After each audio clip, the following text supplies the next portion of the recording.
Hello everyone, welcome back to bio geek. आज का जो सेशन है जिसमें हम डिस्कस करेंगे बीटी कॉटन के बारे में।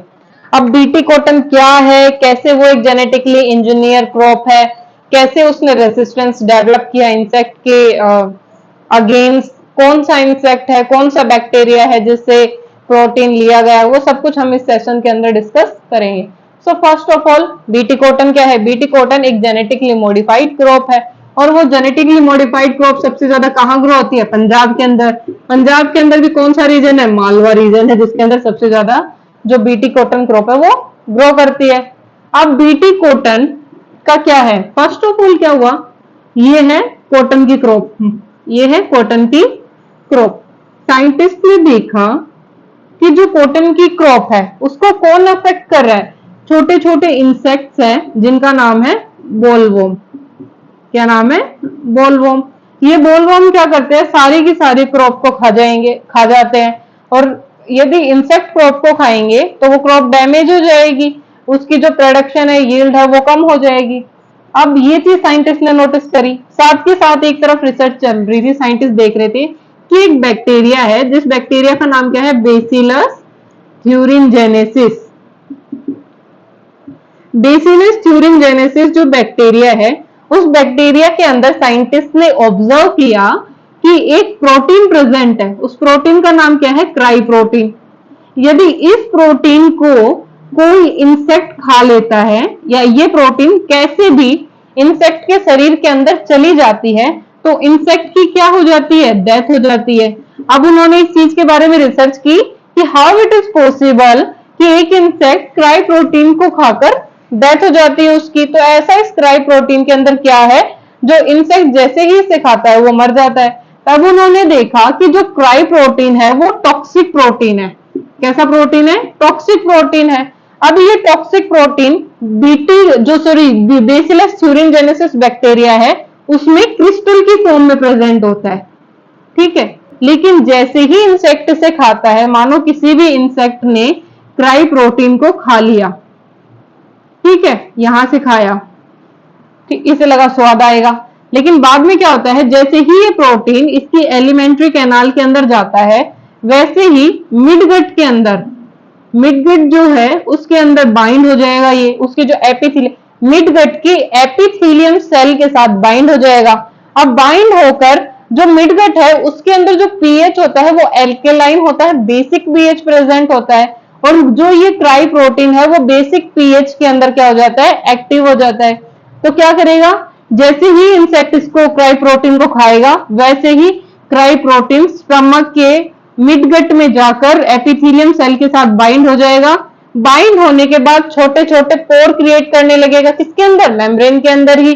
पोर क्रिएट करने से स्वेलिंग होगी सेल की, उसका ब्रेकडाउन हो जाएगा और ब्लीडिंग होगी, और ब्लीडिंग होने की वजह से जो इंसेक्ट है वो मर जाएगा। उसे बिल्कुल नहीं पता था कि जो प्रोटीन वो खा रहा है वो उसको हेल्थ प्रोवाइड नहीं करेगा, वो उसकी क्या कर देगा? डेथ कर देगा, क्योंकि वो प्रोटीन कैसा है? वो टॉक्सिक प्रोटीन है। ये चीजें साइंटिस्ट ने ऑब्जर्व करी। फिर इन्होंने देखा कि ये जो बॉलवर्म है, जो ये इंसेक्ट है, ये इंसेक्ट किसको? हमारी क्रॉप को डैमेज कर रहा है। कौन सी क्रॉप? कॉटन क्रॉप को। तो साइंटिस्ट ने आइडिया लगाया, उन्होंने क्या किया कि कॉटन की क्रॉप के अंदर जो बेसिलस थ्यूरिनजेनेसिस है उसमें से क्राई प्रोटीन को कोड करने वाले जीन को ही निकाल लिया। सारे के सारे जितने भी प्रोटीन प्रेजेंट होते हैं, हमारे अंदर होते हैं, किसी के भी अंदर होते हैं, वो प्रोटीन की फॉर्मेशन कैसे होती है? पहले डीएनए आरएनए के अंदर कन्वर्ट होता है। ये डबल स्ट्रैंडेड डीएनए किसके अंदर कन्वर्ट होगा? सिंगल स्ट्रैंडेड आरएनए के अंदर। अब ये सिंगल स्ट्रैंडेड आरएनए क्या बनाता है? प्रोटीन बनाता है। तीन तरीके की आरएनए होते हैं, एमआरएनए, आरआरएनए और टीआरएनए। ये तीनों के तीनों आरएनए मिलकर प्रोटीन बनाते हैं। तो ओवरऑल प्रोटीन की फॉर्मेशन कहां से हुई? डीएनए से हुई। डीएनए में कुछ स्पेसिफिक जीन प्रेजेंट होते हैं जो स्पेसिफिक प्रोटीन की प्रोडक्शन करते हैं। वैसे ही साइंटिस्ट ने क्या किया? बेसिलस थ्यूरिनजेनेसिस में से उस जीन को निकाल लिया जो क्राई प्रोटीन की प्रोडक्शन करता है, और उस जीन का नाम क्या है? क्राई जीन ही उसका नाम है। प्रोटीन का नाम भी सेम और जीन का नाम भी सेम। उन्होंने क्या किया? बेसिलस थ्यूरिनजेनेसिस से क्राई जीन को निकाला, और निकालने के बाद कहां डाल दिया? उन्होंने कॉटन की क्रॉप के अंदर, कॉटन की यील्ड के अंदर डाल दिया। अब क्या हुआ, अब सिचुएशन सेम है, यहाँ पर इंसेक्ट तो फिर भी आएंगे, इंसेक्ट को भी पता थोड़ी ना है कि इस प्लांट के अंदर तो क्राई प्रोटीन प्रेजेंट है जो उनकी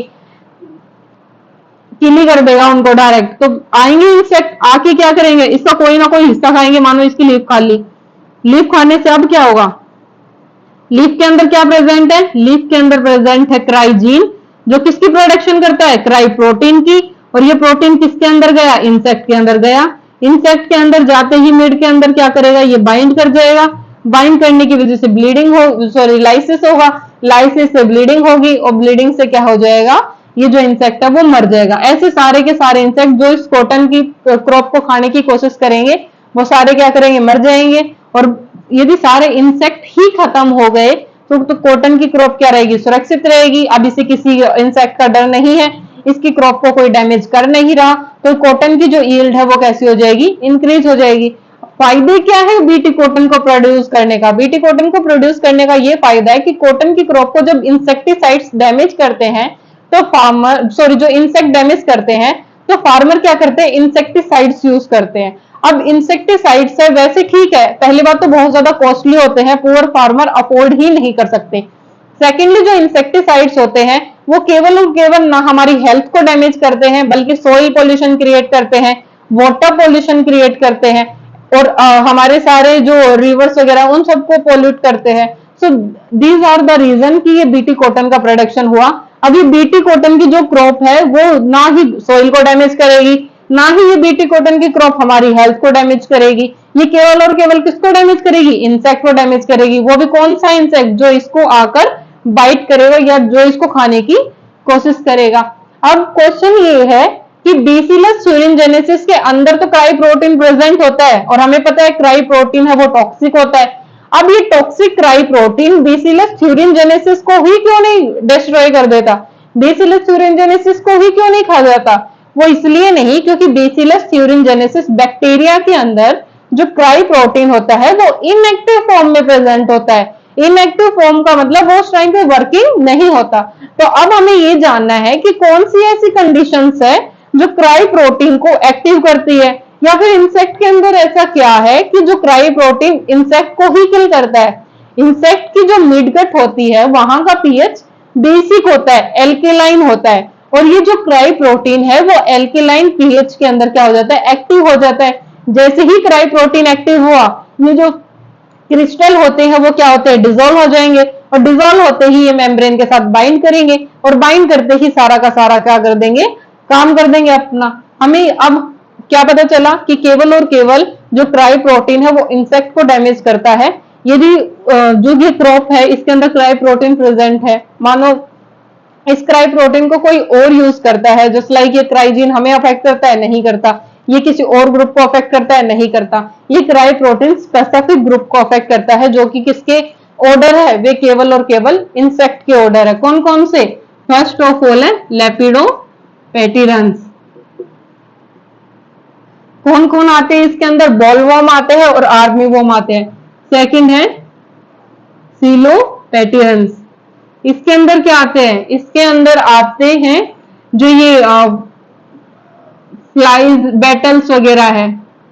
इसके बाद फ्लाइज और मॉस्किटोज वगैरह को भी अफेक्ट करता है। मतलब जितने इंसेक्ट हैं, इंसेक्ट के मोस्टली ग्रुप को ये अफेक्ट करेगा, ह्यूमन बीइंग को अफेक्ट नहीं करता, या फिर और ये प्लांट को भी अफेक्ट नहीं करता, या और अदर ऑर्गेनिज्म को भी अफेक्ट नहीं करता। ये किसको अफेक्ट करता है, इंसेक्ट को अफेक्ट करता है। ये कॉटन को किससे प्रोटेक्ट करता है, ये कॉटन को प्रोटेक्ट करता है इंसेक्ट से। सो ये तो था बीटी कॉटन।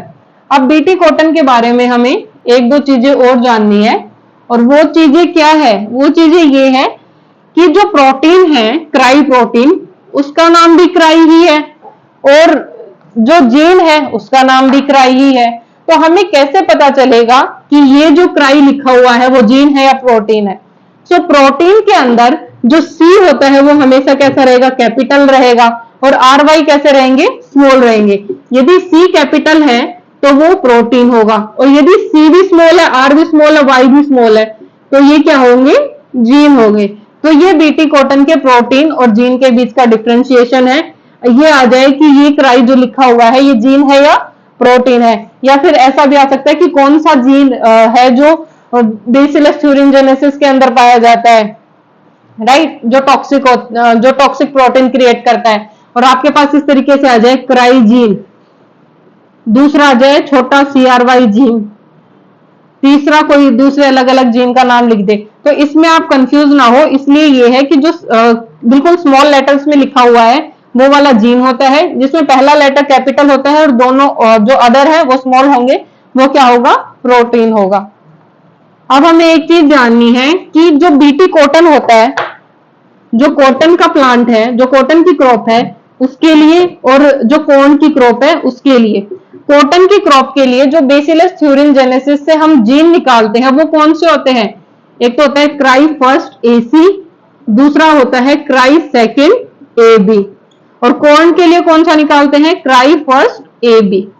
ठीक है, ये याद करना है कि कॉटन, यदि हमें कॉटन के लिए को जेनेटिकली मॉडिफाई करना है तो हम कौन कौन से जीन का यूज करते हैं बेसिलस थ्यूरिनजेनेसिस के? तो cry first AC, cry second AB, और क्राई फर्स्ट AB किसके लिए यूज किया जाता है? कॉर्न के लिए। बीटी कॉटन बनाना है तो इन जीन का यूज करेंगे, और बीटी कॉर्न बनाना है तो हम इन जीन का यूज करेंगे। सो ये तो था बीटी कॉटन।